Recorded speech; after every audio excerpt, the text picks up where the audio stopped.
Y'all, I am sometimes late to the trends. I specialize, I would say. My gift in this world is being offline and online. I deeply value being unplugged. And also, I'm on social media. I create content. It's a happy blend for my life. And so I just discovered this trend that has been going around, the FAFO. Short version is it's fuck around and find out. Fuck around and find out. And the thing is, it is cropping up in particular around this election, but I also feel like this is the season of FAFO for so many people. We have been through a collective shitstorm in many ways, and for some of us more than others, and not in a sense of comparison, but I've never had someone be racist towards me, for example. I have privilege, and I'm chronically ill, non-binary person who has gone through 30 years of trauma. I have my own stuff, and so we've been through a collective shitstorm worldwide, a system that was built broken, a population in the United States of about 50%, perhaps more if we account for ignorance, that believe that there is superiority in a certain race, that are so hurt by life that they're going to look up to a textbook narcissist and think that he's the savior. For me, looking at this last night, especially because we just had the full moon for November, and last night one of my longtime friends, I guess we'll say, decided that they were done with me. And it was so freeing. It was infuriating in the moment, and I don't discount that, but I have been working my ass off for this friendship for a long time. I've been doing all the emotional labor. I've been having all of the patience out of the two of us. And on top of it, I have, because I have 30 years of trauma, I also have had a decade of studying trauma, of studying the impact of it on the body, of studying stress. I have a decade and a half of being an avid meditator, of studying that. I study literally neuroscience and trauma and stress and just all of these pieces that make me a deeply compassionate person, as someone who has experienced some of what the world has to offer. Now, that does not mean that I don't get triggered. That does not mean that I don't say things that I don't mean or that come off very harshly when I'm upset. Absolutely, no one is perfect. I'm not perfect.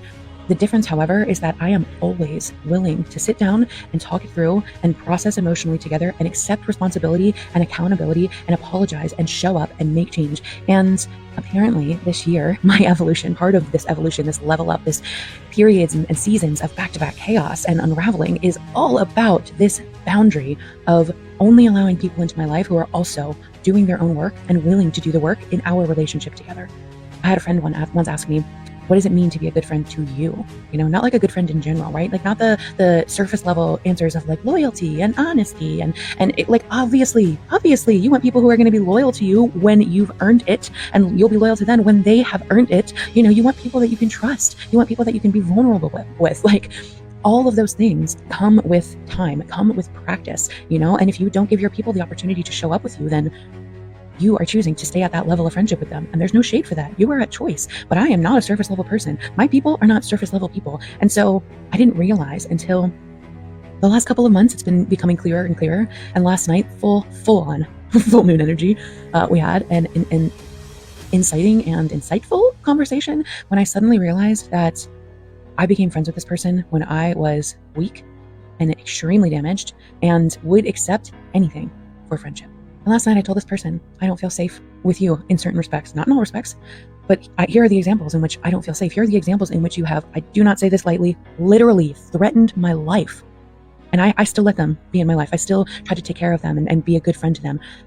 And in response to me saying that, they lashed out. And it's not the first time. And apparently it was insensitive of me to make them feel bad because I told them that I felt unsafe. Apparently, when they outright lied to my face and said, I've never yelled at you, even though they yelled that when saying that. And I said, yes, you have. Here's an example of the time that you did, because it scared me. And we talked about the fact that it scared me and we moved past it. And they said, oh, you're throwing that in my face again. I said, no, you said that you have never yelled at me. And I said, yes, you have. And here's when. Not in a oh, you should still be apologizing for that, but that this is a statement of facts that we both previously agreed on. And they said, oh, well, I didn't think about that because I forgave you. Fuck around and find out. Because I left a 10-year abusive relationship, almost 10 years, and that was after I had been assaulted and not believed in college, and that was after 7 stays in a psychiatric ward over the course of my life, and that was after being sex trafficked, after living on the street, after my parents literally kicking me out at 13, and at that point, it had already been almost a decade of abuse. Fuck around and find out, buddy.